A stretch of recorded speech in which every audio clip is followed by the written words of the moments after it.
راستے میں آپ بار بار لوگوں کو نرمی اور احتیاط سے چلنے کی تعلیم دیتے، جیسے ایک رحم دل باپ اپنے بچوں کو تربیت دے رہا ہو۔ نرمی اختیار کرو، کوئی زخمی نہ ہو، کوئی تکلیف میں نہ پڑے۔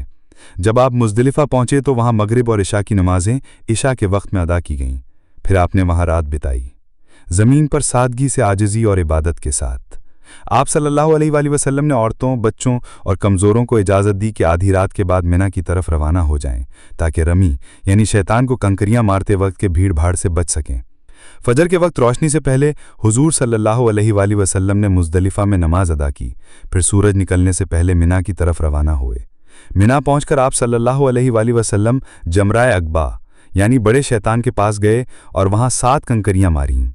ہر کنکری کے ساتھ آپ نے بلند آواز میں فرمایا، اللہ اکبر۔ آپ اونٹنی پر سوار تھے، حضرت بلال رضی اللہ عنہ لگام تھامے ہوئے تھے اور حضرت